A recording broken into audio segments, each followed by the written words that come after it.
오늘 하나님께서 주시는 말씀 마가복음 1장 21절에서 28절까지 말씀입니다. 그들이 가버나움에 들어가니라. 예수께서 곧 안식일에 회당에 들어가 가르치심에 뭇사람이 그의 교훈에 놀라니 이는 그가 가르치시는 것이 권위 있는 자와 같고 서기관들과 같지 아니함일러라. 마침 그들의 회당에 더러운 귀신 들린 사람이 있어 소리질러 이르되 나사렛 예수여, 우리가 당신과 무슨 상관이 있나이까? 우리를 멸하러 왔나이까?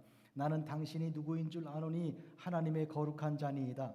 예수께서 꾸짖어 이르시되 잠잠하고 그 사람에게서 나오라 하시니 더러운 귀신이 그 사람에게 경련을 일으키고 큰 소리를 지르며 나오는지라. 다 놀라 서로 물어 이르되 이는 어찌미냐? 권위 있는 새 교훈이로다. 더러운 귀신들에게 명한즉 순종하는도다 하더라. 예수의 소문이 곧 온 갈릴리 사방에 퍼지더라. 아멘. 마태복음에 이렇게 기록했습니다. 가버나움아, 내가 하늘에까지 높아지겠느냐? 음부에까지 낮아지리라. 내게 행한 모든 권능을 소돔에서 행하였더라면 그 성이 오늘까지 있었으리라. 내가 너희에게 이르노니 심판날에 소돔 땅이 너보다 견디기 쉬우리라 하시니라. 여러분, 이 말씀을 들으면 무슨 느낌이 드십니까? 가버나움에 대해서 주님께서 굉장히 크게 분노하고 계신데요. 하늘에까지 올라갈 거냐? 음부에까지 낮아질 것이다. 이렇게 말씀하시므로 주님께서 하늘에까지 올라간 그들의 그 교만을 땅 깊은 그 음부에까지 내려뜨리시는 그런 주님의 그 의지를 보여주십니다.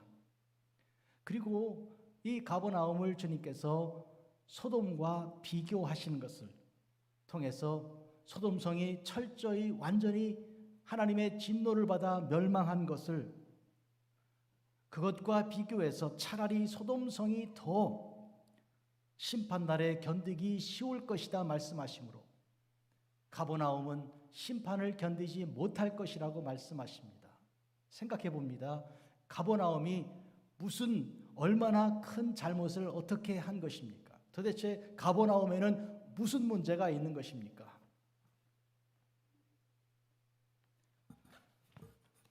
우선은 우리가 이 가버나움이라는 곳은 하나님께서 우리 예수님을 보내 사역을 하실 때요, 갈릴리 지역에서 사역하실 때 이 가버나움이 사실은 예수님 사역의 중심지였습니다. 예수님의 두 번째 고향에 해당된다고 할 수 있습니다. 첫 번째 고향이라면 우선 우리는 베들레헴을 말할 수 있습니다. 한데 베들레헴에서는 태어나서 곧 얼마 되지 않아서 애굽 땅으로 피난을 떠나신 바 있습니다. 헤롯이 죽은 다음에 베들레헴으로 돌아가지 않고 갈릴리 나사렛 지역으로 가셨습니다.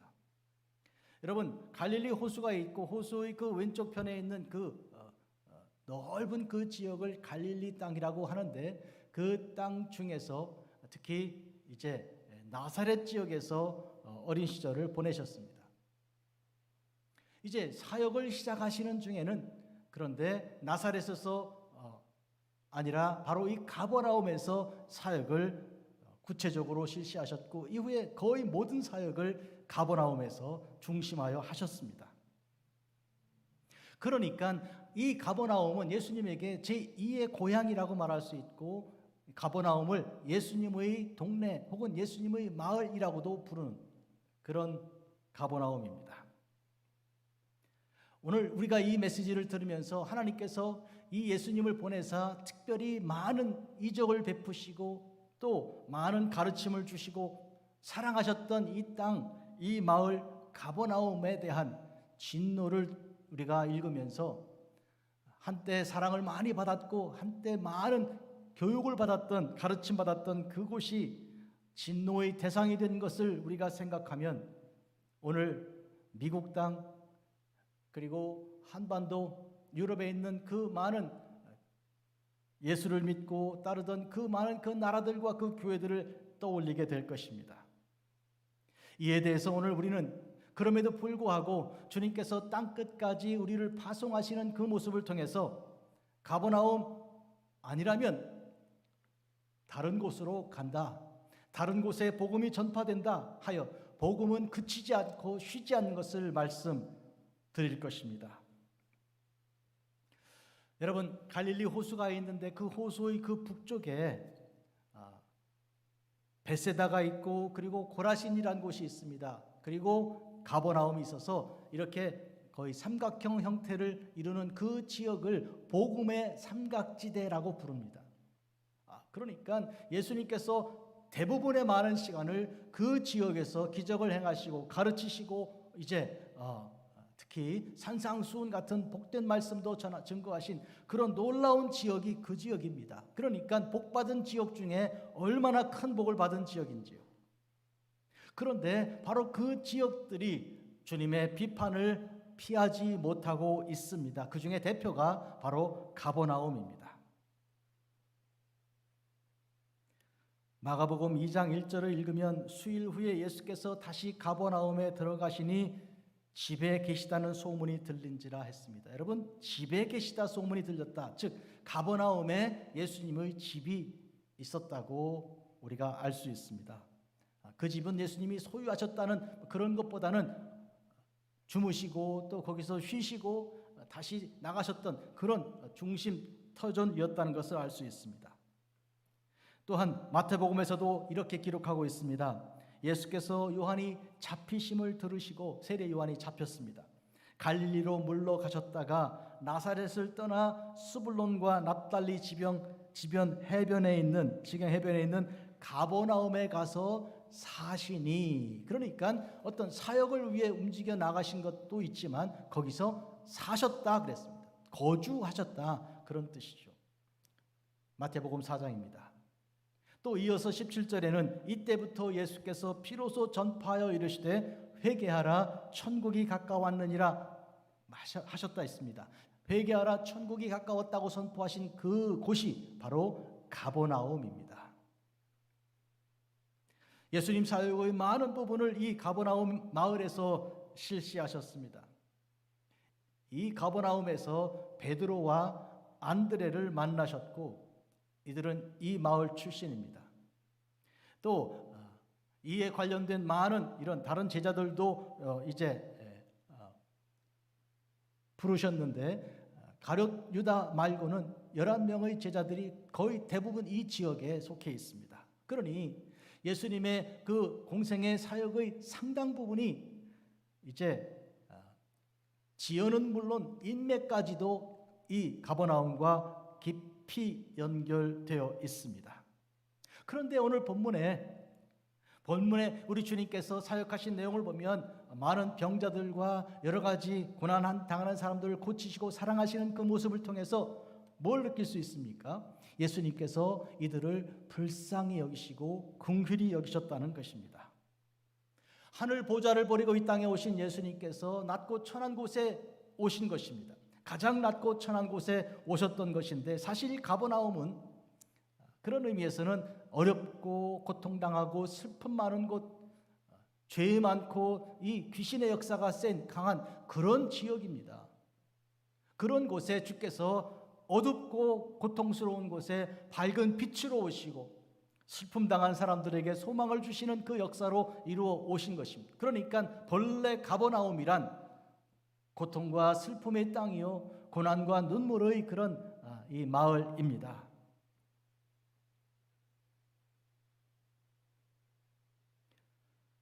가버나움은 두 개의 단어로 붙어 있는데요. 카페르라는 히브리어하고 나훔이라는 히브리어 두 개가 붙어 있는 것이죠. 카페르는 마을이고요. 나훔은요, 이 예언자 나훔과 같은 단어인데 뜻이 뭐냐면 불쌍히 여긴다는 뜻입니다. 불쌍히 여기는 그런 마을이죠. 어떻게 보면 우리나라의 소록도나 이 전라도에 있는 그 여수 같은 이런 나환자들이 많이 있는 참 가면 불쌍하기 이를 데 없는 이 볕에 앉아서 이제 손 없는 손으로 뭘 붙들고 뭐를 해보려고 애쓰시는 그런 분들을 볼 때 떠오르는 그런 측은한 감정 같은 그런 마을이죠. 콜롬비아의 아구아 데 디오스 같은 그런 마을의 모습이 가버나움이었습니다. 저는 2019년 팬데믹이 오기 직전에 저희 아내와 같이 이스라엘을 방문했고 그중에 이 가버나움에 가 보았습니다. 이 가버나움 바로 이제 20-30m만 좀 걸어가면 바다가 있는 갈릴리 바다가 있는 해변에 있는 그런 마을이죠. 그런데 그 해변의 마을에 이 베드로의 집이 있고요.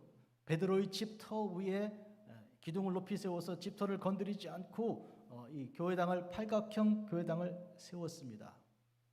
그리고 그 밑에 유리판으로 밑에 베드로의 집터가 그대로 다 보이게 되어 있어서 어떻게 베드로가 살았는지 추측할 수 있는데 예수님께서 그 집에 들어가셔서 베드로의 작물을 열병 들려 죽을 뻔한 그 작물을 살려내시고 고치신, 그래서 그 여인이 일어나서 주님을 섬긴 그 일도 있는 그 현장입니다. 그리고 바로 얼마 떨어진 곳에 회당이 있는데 회당 건물이 아주 잘 보존된 것을 보고 그 회당에서 우리 주님께서 귀신 들린 자를 쫓아내고 그를 고치고 회복하시, 그리고 복음을 전하신 그 회당을 찾아가 보았습니다. 그 회당은 참 아주 멋진 그런 이 건물인데, 돌로 만든 건물인데, 이것은 누가복음 7장에 나오는 백부장이 자기가 정성껏 건설하여 이스라엘 민족에게 선물한 것입니다. 7장 4절 5절 보면 이에 그들이 예수께 나와 간절히 구하여 이르되 이 일을 하시는 것이 이 사람에게는 합당하니이다. 그가 우리 민족을 사랑하고 또한 우리를 위하여 회당을 지었나이다. 이 백부장이 자기 종이 병들어 죽게 되었기 때문에 예수님께 와서 좀 고쳐달라고 그렇게 부탁했던 백부장이었습니다. 그때 그를 거들어서 곁에 있는 사람들이 이구동성으로 말합니다. 예수님, 이 사람 도와주는 것이 합당합니다. 왜 그런가 하니까 우리 민족을 사랑하고 회당을 이렇게 지어준 사람입니다. 그래서 이 백부장의 종의 집에 가는데 그가 우리 집에 오실 거 없습니다. 그냥 말씀만 하시면 되겠습니다. 저도 명령을 내리면 순종들 하는데요. 주님 명령하시면 됩니다. 이렇게 믿음을 가져서 백부장의 그 큰 믿음을 보고 주께서 이방인이 이런 믿음이 있다는 것 놀랍다 이렇게 하셨던 그때 그 백부장입니다. 이 백부장이 이렇게 드린 그래서 이 예물로 드린 이 회당에서 주께서 말씀을 가르치시는데요. 사람들이 놀랍니다. 도대체 이 권세가 어디서 오는가?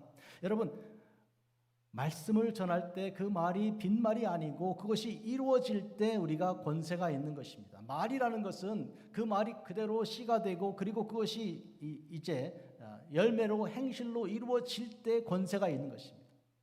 어떤 사람은 재미는 있는데 그러나 아무것도 이루어지지 않는다 그러면 그 다 빈말이라고 합니다. 그러나 말을 듣고 그 말이 그대로 이루어진다면 권세가 있는 것인데 주님의 말씀이 다 그와 같은 것입니다. 더러운 귀신 들린 사람이 회당에 있었습니다. 그가 소리를 질러 말합니다. 나사렛 예수여, 우리가 당신과 무슨 상관이 있습니까? 우리를 멸하러 왔습니까? 나는 당신이 누구인지 압니다. 하나님의 거룩한 하나님의 아들 거룩한 자이십니다. 여러분, 귀신이 오히려 이 예수님을 더 잘 알아보는 것입니다. 사람들은 예수님이 보여주시고 당신께서 나다라고 말씀하여 알려주시고 기적을 보이시고 가르쳐 주셔도 그 주님의 깨달음을, 주님에 대한 깨달음을 갖지 못하는 수가 많은데, 알지 못하는 수가 많고 믿지도 않는 수가 많은데 귀신은 어떻게 그렇게 주님을 탁 보고 금방 알 수가 있었습니까? 오늘 우리는 야고보서 2장 19절 말씀에서 이미 이렇게 기록된 것을 기억합니다. 어떻게 되어 있나요? 내가 하나님은 한 분이신 줄 믿느냐? 잘하는도다. 귀신들도 믿고 떠느니라. 그러니까 귀신들이 믿고 떠는데 우리가 예수님을 하나님의 아들로 믿고 그리고 하나님을 홀로 한 분이신 줄 믿는 것은 대단히 중요한 일이고 어찌 보면 당연한 일인 것입니다. 그런데 주님께서 그 귀신을 꾸짖어서 잠잠하라고 말씀하셨습니다. 그리고 그 사람에게서 나오라 하셨습니다. 우리 생각에 귀신을 가만두면 계속해서 소리를 지르면서 예수님께서 하나님의 거룩하신 분이신 것을 선포할 텐데 왜 귀신의 입을 막으실까, 이런 생각이 들잖아요. 그런데 여러분, 이것을 우리가 알아야 됩니다. 귀신이 입을 열어 주님을 그렇게 말할 때는 이것을 예수님을 증거하기 위해서 말하는 것이 아닙니다. 귀신은 그런 목적을 갖고 있지가 않습니다. 그렇기 때문에 그를 잠잠케 하고 그를 이제 제어하는 권세를 가지시고 내쫓아 버리신 것입니다.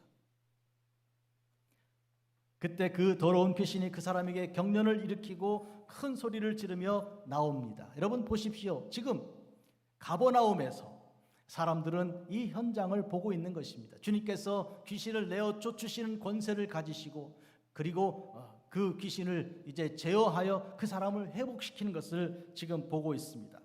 그러면 사람들은 보고 믿음에 이르고 우리 주님을 믿어야 하고 주님을 따르는 가운데 변화된 사람이 되어야 하지 않겠습니까? 실제로 주님께서 마가복음 9장에 보면 이 말 못하고 또 벙어리 되게 한 그 귀신, 들린 어떤 아이를 데리고 온 아버지와 그 아이를 만나시는 장면을 우리가 이제 읽게 됩니다. 거기서 이 예수님께서 산 위에 내려가서 올라가 계셨던 내려오시니까 제자들이 어떻게 애를 쓰는데 되지 않습니다. 그때 이 아버지가 예수님에게 와서 이렇게 말하죠. 당신의 제자들은 할 수가 없더라고요.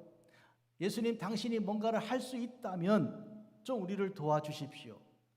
바로 거기서 주께서 이렇게 말씀하십니다. 할 수 있거든이 무슨 말이냐? 믿는 자에게 능치 못함이 없느니라. 아멘. 믿는 자에게 능치 못함이 없다고 선포하시고 그리고 그 귀신을 명령하십니다. 말 못하고 못 듣는 귀신아, 내가 내게 명하노니 그 아이에게서 나오고 다시 들어가지 말라. 그때 바로 이 귀신은 이 아이를 넘어뜨리고 입에 거품을 물게 하고 경련을 일으키게 하는 그런 일을 했습니다. 말씀드린 것처럼 귀신은 사람을 유익하게 하지 않습니다. 파괴하고 무너뜨리고 죽이는 것입니다. 예수님에 대해서 알았다고 말해도 그러나 그 귀신의 선포를 통해서 사람들이 믿고 구원에 이르는 것은 절대로 아닙니다, 여러분. 그러므로 귀신은 제어되어야 하고 귀신은 다스려져야 하고 귀신은 쫓아내져야 하는 것입니다. 이것을 주께서 그렇게 실시하셨고요. 이 가버나움 사람들은 그것을 보았습니다. 귀신을 제어하시는 우리 주님의 능력 속에서 서기관과 같지 않은 정말 말씀의 권능이 있는 주님을 그들은 만났던 것입니다. 그러면 여러분, 믿음이 꽉 들어차서 가버나움 사람들은 믿음 가지고 주를 따르며 주님의 귀한 제자들이 다 돼야 할 거 아닙니까? 더더구나 예수님의 소문이 온 갈릴리 사방에 퍼졌다 그랬는데, 여러분, 퍼지는 것이 예를 들면 호수에 돌을 던지면 이렇게 물결이 막 퍼져나가잖아요. 그러면 돌 떨어진 그 자리부터 출발해 나가는 거 아닌가요? 지진 나면 지진의 진앙지가 있지 않아요? 어디서 지진이 시작하는 것인지. 그렇다면 호수에 돌 던진 그 자리 혹은 지진이 시작된 그 진앙지, 그게 바로 가버나움이에요, 여러분. 거기에서부터 예수님의 사역이 퍼져나가는 거예요. 예수님의 3년 공생의 그 중심지가 바로 가버나움입니다. 예루살렘에 올라가시기 전까지 예수님은 내내 그쪽에서 사역을 하신 거예요. 그렇다면 이 누구보다도 확신을 가지고, 어떤 사람들보다도 더 확신을 가지고 주를 믿고 따르는 사람들이 가버나움 사람들이 되어야 할 것입니다. 그런데 어째서 주님께서는 이 가버나움에 대해서 그와 같은 분노를 가지고 이렇게 말씀하셨습니까? 가버나움아, 내가 하늘에까지 높아질 거냐? 음부에까지 낮아지리라. 내게 행한 모든 권능을 소돔에서 행하였더라면 소돔이 차라리 지금까지 있었을 것이다. 심판날에 소돔이 너희보다 더 견디기 쉬울 것이다. 이 비판 속에 우리가 읽을 수 있는 예수님의 감정은 무엇입니까? 분노죠. 분노 뒤에 있는 것은 실망입니다. 사랑을 많이 했는데, 큰 사랑을 베풀었는데 배반을 당했다면 이런 감정이 들지 않겠습니까?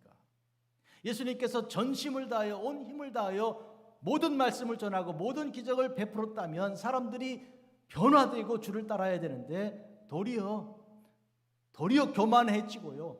보니까 하늘에까지 높아졌다 그러니까 이 교만이란 도대체 이 출처가 어떤 것입니까? 교만은요, 하나님을 믿는 대신 자기를 믿는 것입니다. 하나님을 의지하는 대신에 자기들의 어떤 것을 더 주장하는 것입니다. 도대체 이것이 어디서 어떻게 난 것입니까?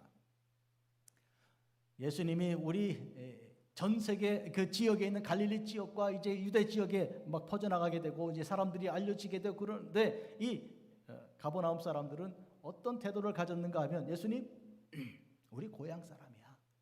우리가 너무 잘 알거든. 그분은 뭐 아침에 일어나 주무시는 것까지 우리가 다 알고 있거든. 이러면서 마치 와서 예배하고 경배하러 오고 말씀 듣고 사모하러 오는 그런 사람들을 마치 이 팔짱을 끼듯이 이렇게 보면서 한켠에 물러나 있는 거예요. 우리는 이미 다 파악되고 알고 있는 것, 여러분들이 뭐 굉장히 놀란 것처럼 그렇게 알고 있는데 우리는 한 단 높거든. 뭐 이런 정도 생각하고 있는 거예요. 차라리 어린아이들 같았으면 좋겠는데 뭘 안다 하고 보았다 하고 들었다 하니 도대체 모르는 자들이 되었다는 것이죠. 보았다 하지만 본 것이 아니요 들었다 하지만 들은 것이 아닌 것이 가버나움 사람들이 된 것이죠. 그리고 주께서 이렇게 말씀하셨습니다. 그 유명한 말씀이죠. 수고하고 무거운 짐진 자들아 다 내게로 오라. 내가 너희를 쉬게 하리라. 우리 교회 앞에 붙어있는 그 말씀이기도 하고 우리 가슴에 들어있는 말씀이죠. 이때 주신 말씀이 가버나움에 대해서 실망하고 분노를 말씀하신 직후에 주신 말씀이에요. 그 말은 무슨 뜻인가요? 여러분, 수고하고 무거운 짐진 자들 이어서 가버나움에 오신 거예요. 원래는 그들이 수고하고 그들이 무거운 짐을 지고 세상에서 정말 모든 고난과 고통을 다 짊어진 누구도 인정하지 않는 참 어리석은 사람들로 멸시천대를 받는 곳이 가버나움이었다는 거예요. 원래가. 그런데 그래서 찾아오셔서 그래서 그들을 위하여 병 고치시고 가난한 자들에게 복음이 전파되고 눈먼 자들을 고치고 귀신 들려 고통당하는 자들을 풀어 살리시는 역사를 이루신 것인데 어떻게 된 것인지 그 사랑과 그 은혜는 다 잊어버리고 저들이 천하고 그들이 이제 남들로부터 비판, 멸시, 천대받던 일들 다 잊어버리고 무엇이라도 된 것처럼 어떻게 해요? 하늘에까지 높아지는 교만이 그들을 사로잡게 된 것입니다. 여러분, 마태복음 4장 15, 16절을 보면 스불론 땅과 납달리 땅과 납달리 여기 있습니다. 요단강 저편 해변길과 이방의 갈릴리여, 흑암에 앉은 백성이 큰 빛을 보았고 사망의 땅과 그늘에 앉은 자들에게 빛이 비쳤도다 하였도다. 이것은 이사야 9장 1, 2절 말씀이 지금 인용해서 주께서 하신 말씀인데 잘 보세요. 흑암에 앉은 백성이 큰 빛을 보았고 사망의 땅과 그늘에 앉은 자들에게 빛이 비쳤던 것이 이 가버나움의 역사예요. 한마디로 말하면 흑암 그리고 사망의 그늘, 이 사망의 그늘은 첼로웨트라고 히브리어로 말하는데 이것이 시편 23편에 있는 사망의 음침한 골짜기를 말하는 거예요. 정말로 죽고 싶어도 죽을 수 없는, 정말 부르짖고 울다가도 지쳐서 아이들도 눈물이 이렇게 눌러붙어 있는 옷도 그렇고 이 도대체 불쌍해 견딜 수 없는 그 현장에 주님 들어가셔서 그들을 살리시고 그들을 먹이시고 그들을 고치시고 귀신을 쫓아내시고 사람 되게 만들어 놓았는데 이제는 교만해져 가지고 그때 주님이 얼마나 화가 나셨으면 소돔과 비교하시겠습니까? 소돔성과. 그리고 주께서 다시 심판하실 그때 소돔성이 차라리 너희들보다 견디기 쉬울 거라고 말씀하시므로 심판 때 못 견딜 그런 곳으로 말씀하셨겠습니까? 말씀드린 것처럼 여러분, 가버나움은 마을에다가 불쌍히 여긴다는 것이 포함된 카페르나훔 이 두 개로 붙어 있는 거예요. 한마디로 불쌍한 사람이었어요.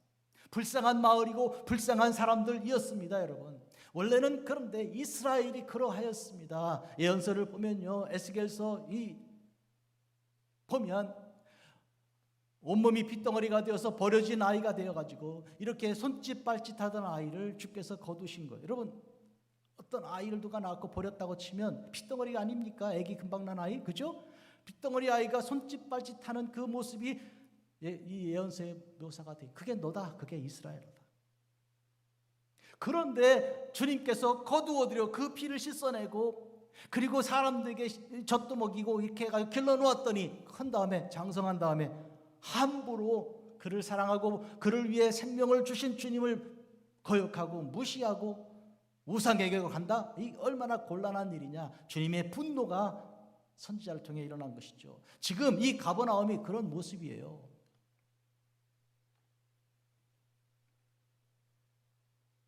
여러분, 우리는 이쯤에서 하나님께서 우리를 선택하신 것에 대해서 한번 생각해 보겠습니다. 우리 주님께서 가버나움을 선택해 오셔서 거기서 공생의 3년 사역을 중심으로 하셨다. 그리고 모든 메시지와 모든 기적과 천국 복음의 진앙지가 가버나움이다 라고 말하면 거기가 가장 가난하고 가장 불쌍한 고통당하는 자들이었다는 얘기인데,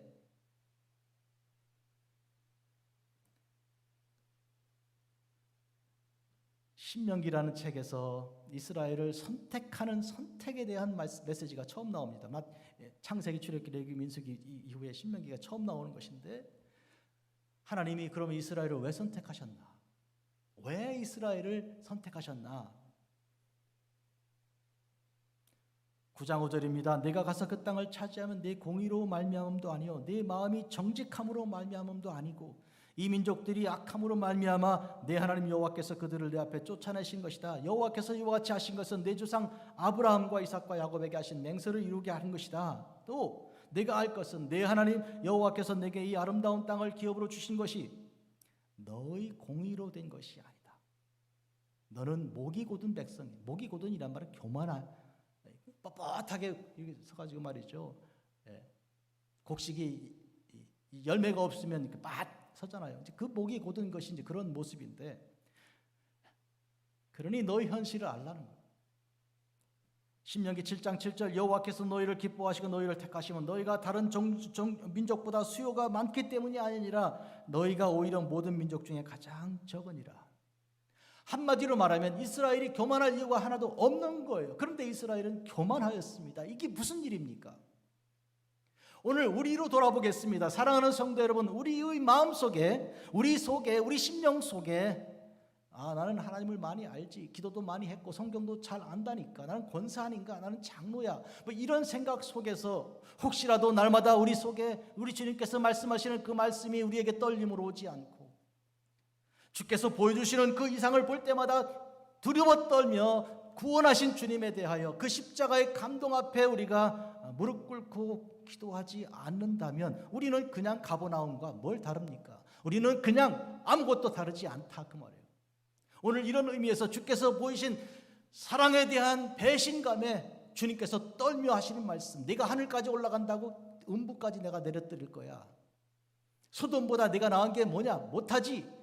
심판날에 내가 차라리 소돔을 건질 거다. 이렇게 말씀하시는 그 말씀이 오늘 우리에게 주시는 경고의 말씀인 것을 우리가 들어야 합니다.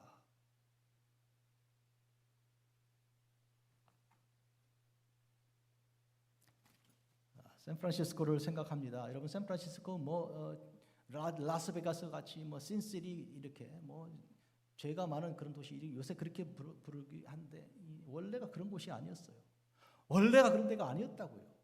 여러분, 혹시 샌프란시스코 이렇게 자세히 한번 돌아보시면요, 얼마나 아름다운 건물들이 많이 있는지 알 수 없어요. 지금도, 현재도. 그 말은 1849년 사람들이 몰려들 때 맨 먼저 그들이 교회를 세웠다는 얘기고 그들이 예배를 드리면서 일을 시작했다는 얘기입니다. 원래가 그러했습니다.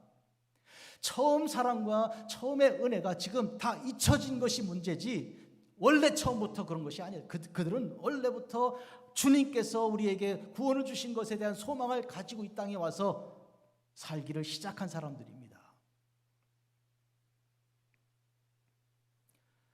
우리가 다운타운에 1년 6개월 동안 있던 교회당 건물이 포스트하고 메이슨 만나는 거기가 유니스코에서 한 블럭 옆인데 그 건물이 얼마나 아름다운지 사적지로 해서 이 건물 손대지 마라 이렇게 되어 있어요.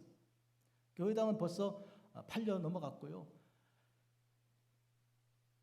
여러분, 그러나 문제는 뭔가 하면 하나님의 복음이 거기서 끝나고 거기서 무덤에 갇힌 것처럼 갇힌 게 아니라는 것입니다. 옮겨진 것입니다.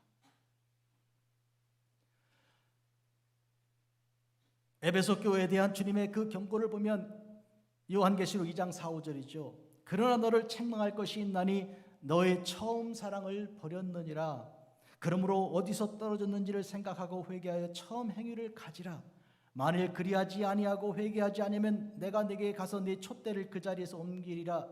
이 말씀을 듣고 우리는 에베소 교회가 처음 사랑을 버려 혼나는구나. 그래서 결국 그 교회 흔적이 지금 교회 터만 남았구나. 이렇게 생각 맞는 얘기죠. 50%는 맞는 것이죠. 그러나 다른 50%는 무엇입니까? 촛대가 옮겨진 거예요. 그러니까 하나님의 교회의 그 촛대는 거기서 망한 것이 아니라 옮겨진 것입니다. 사랑하는 성도 여러분, 오늘 우리는 이것을 기억해야 됩니다. 가버나움에 대한 주님의 이 분노는 더 이상 회복이 되지 않고 이미 죽은 것에 대한 주님의 탄식이 아닙니다, 여러분. 주께서 여기서 먼지를 떨어내고 다음 마을로 옮겨가실 것을 지금 말씀하시는 것이죠. 이는 예루살렘에 대해서도 마찬가지입니다. 예루살렘아, 예루살렘아, 선지자들을 죽이고 내게 파송된 자들을 돌로 치는 자여, 암탉이 그 새끼를 날개 아래 모음같이 내가 네 자녀를 모으려 한 일이 몇 번이더냐. 그러나 너희가 원하지 아니하였도다. 보라, 너희 집이 황폐하여 버려진 바 되리라. 예루살렘에 대한 주님의 경고도 마찬가지였습니다. 그러니 우리는 가버나움, 본래는 불쌍하고 본래는 가련한 사람들의 동네였던 거기 주님이 가셔서 그들의 눈물을 씻어주시고 그들의 병을 고쳐주시고 그들의 배고픈 걸 해결하시고 그들이 죽음에서 영생으로 건져내신 그들이 교만에 하늘로 올라갔다 그러면 이 예루살렘도 마찬가지. 제자들은 주님께 예수님, 이 성전의 돌들을 보십시오. 얼마나 아름답습니까? 세계에서 제일 멋있지 않습니까? 이렇게 건물 자랑하고 있었지 않았습니까? 그때 주님께서 그 돌이 돌 하나 위에도 덧 놓이지 않고 다 무너뜨려질 것을 경고하셨습니다. 본래는 돌 자랑해야 되는 사람들이 아닙니다. 이제 결론적으로 말씀드리겠습니다. 우리는 새 살이 나야 합니다. 이것이 촛대가 옮겨진 걸 말하는 것인, 하나님의 교회는 거기서 망한 것이 아니라 장소를 옮긴 것이죠. 미국이 아니면 대한민국이 아니면 그러면 아프리카로 가는 것이죠. 그러면 후파로 가는 거예요. 그러면 남미로 가는 것입니다, 여러분.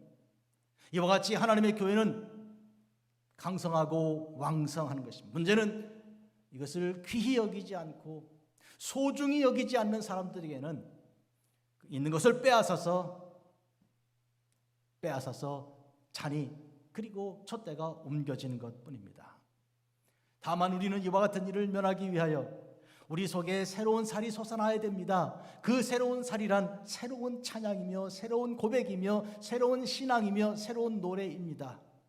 시편 149편 1절입니다. 할렐루야, 새 노래로 노래하며 성도의 모임 가운데 찬양할지어다. 우리 교회가 예배 중에 찬송드리고 찬양드리는 성가대의 찬양이 새로워지면 우리는 새살이 나는 것입니다.